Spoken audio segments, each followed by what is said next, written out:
TikTok. Hannity hints something major is about to drop, bringing the Russia hoax tumbling to the ground, by Amy Moreno for truthfeednews.com. Something big is coming. This potential bombshell revelation is according to Hannity, who said this news will end it all.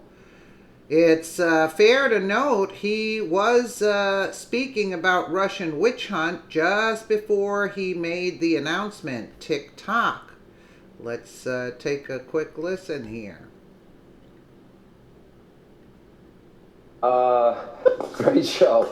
All right, welcome to Hannity. Busy news night. So with zero evidence of Trump-Russia collusion, 442 days of stupidity into this Mueller partisan witch hunt. Well, your mainstream corrupt media is literally in this country desperately searching for a new crisis every second of every day.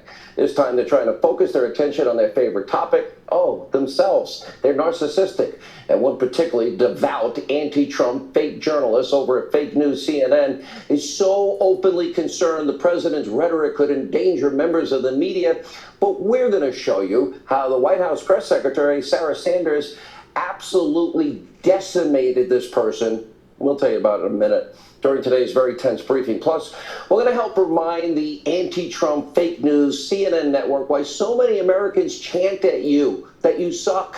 Americans don't trust your abusively biased coverage. And despite the constant stream of negative coverage from the media, well, the president's poll numbers are going higher and higher and higher, which, by the way, comes as the administration is now combating, quote, Russia election meddling in a big way, something that Obama failed to actually do. Obama said this couldn't happen in this country. Trump needs to focus on getting voters and stop whining. Okay, moments ago, by the way, the president wrapped up a massive rally in Pennsylvania. We'll show you those best moments. We also have the very latest details, day 3 of the Paul Manafort trial of the century, a 2005 tax case. Sit tight, buckle up, it's almost Friday. Time for tonight's breaking news opening monologue. We're glad you're with us. All right, those crisis peddlers are at it again. Your mainstream Destroy Trump media has constantly the king of lies, the king of fake news, Jimmy Acosta. Robert Mueller, what the hell is this? And sadly, like every federal case, chances are high they can indict a ham sandwich and get a ham sandwich guilty. But so far, Mueller's legal team is facing pretty stiff pushback from Judge Ellis, who's presiding over that trial, after some speculation that the prosecution wouldn't even call their star witness, and that's former Manafort business partner Rick Gates. Ellis reprimanded Team Mueller, saying they can't prove conspiracy without him. And he's also consistently pushed back on the prosecution's criminalizations of the fact that the guy is wealthy. It's not a crime to be rich or spend money. We'll monitor this trial, but remember it was Ellis that said they're putting the screws to Manafort so that he'll sing or compose so they can either, prosecute or impeach Donald Trump. Now, this has zero impact on the president, not about him. Mueller tried and failed to turn the screws on Manafort, and guess what? Nothing. Anyway, joining us now from the Trump Organization is this. People are seeing that. I think. And I'll tell you, if they run a district-by-district campaign, they will lose the House. It is impossible in the modern era. You're proof of it. Rush Limbaugh's proof of it. You're in 435 districts every day. And so Republicans got to decide they're going to win the fight.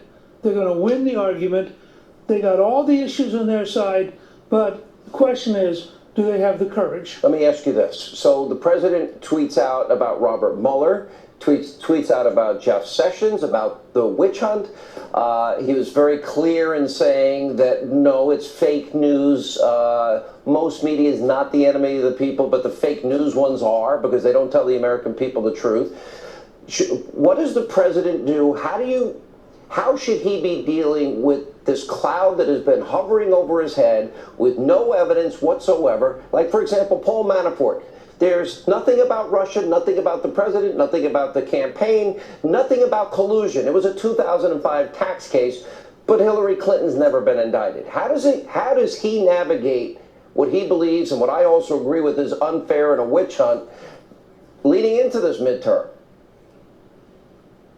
Look, I think he can do three things They'll be very decisive, and that would change the whole picture. The first is, let me just point out to everybody in the audience, 98 or 99% of what Mueller's doing is not covered by Sessions' recusal over the Russian campaign incident. 98 or 99%. Sessions, if he did his job, could intervene tonight or tomorrow and would be totally within his authority, and he should. Number two, the president ought to take every single example we're talking about and simply declassify it. I mean, I want to see every decision memo about Benghazi where the Obama team consciously decided to lie to the American people. I want to see all the decision memos about Hillary Clinton. The president can order them released. I mean, he has the ability by executive order to say, I want them out by next Thursday. Don't give me this baloney about it's going to take 22 years. Get them out. Third, I think we ought to look very carefully at what this case is all about. Mueller has hired a bunch of very left-wing Democrats. They are clearly a hunting party. And I think the president should challenge Mueller head on.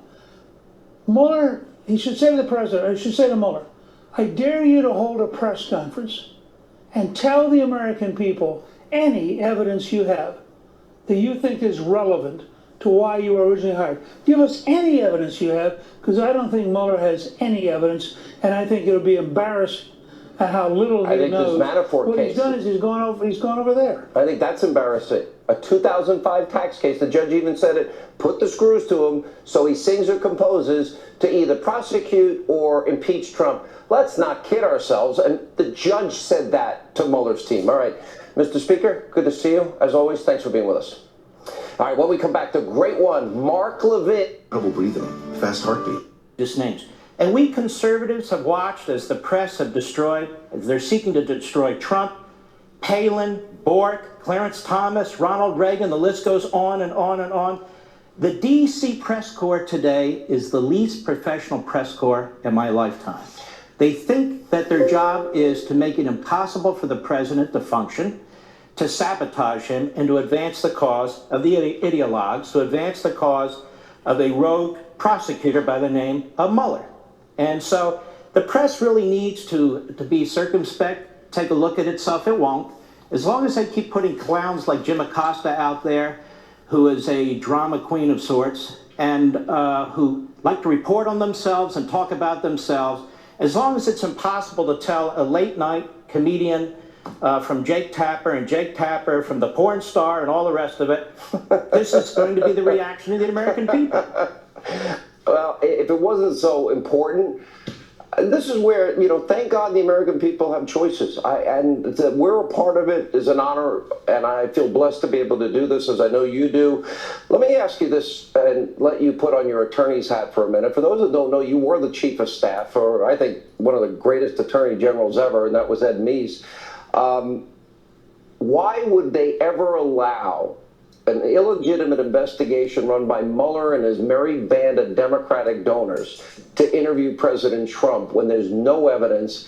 Collusion's not a crime, no evidence whatsoever. It's been a witch hunt from day one. Look at what they're doing with Manafort.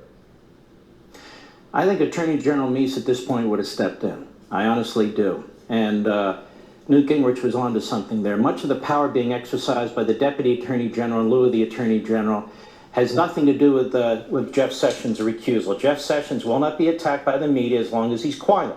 The minute he speaks up or does something, he will be attacked. Look, the Manafort trial, here's what I don't get.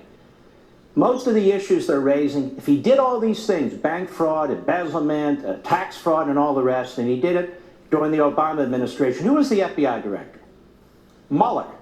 Mueller was the FBI director. He did nothing about it, apparently, when he was the FBI director. Apparently they didn't know anything. So now Manafort is the campaign chairman for Donald Trump, and they throw 17 left-wing Democrat prosecutors at the guy who worked for the special counsel. That is a matter for the U.S. Attorney's Office in the Eastern District of Virginia.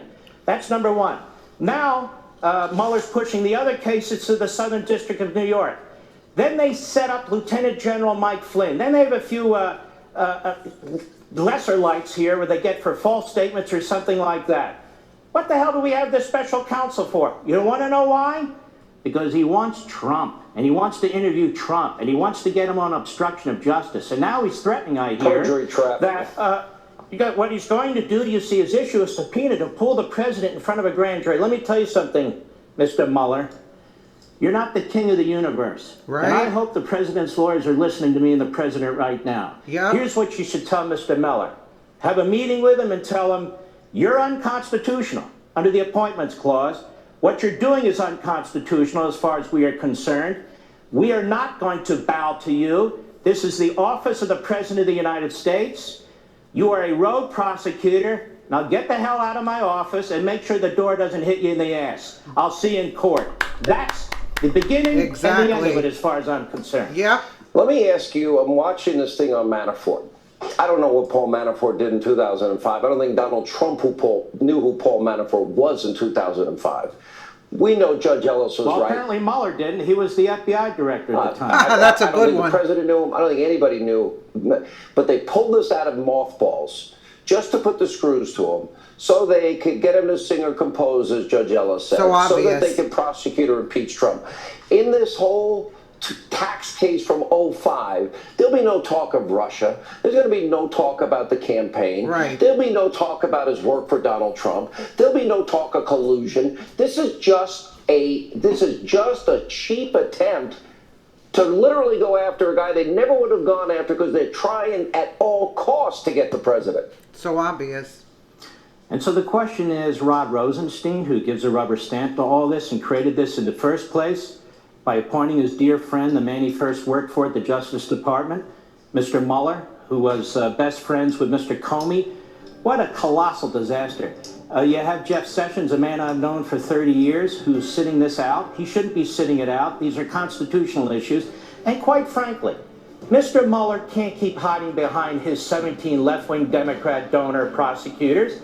Where the hell is Congress? I want to know. They're compromised. What Mr. Mueller thinks he can do under our Constitution. I want to know what Mr. Mueller thinks he can do under those two Department of Justice memos as well.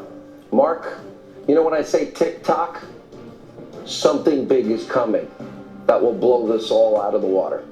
Thank you for being with us. The great one, Mark Levin. When we come back, Pastor Darrell Scott. Well, as you can see, it's so obvious at this point, you know, it's so obvious. But I like what Newt Gingrich said. Demand Mueller come out on television and tell the American people what you have at this point.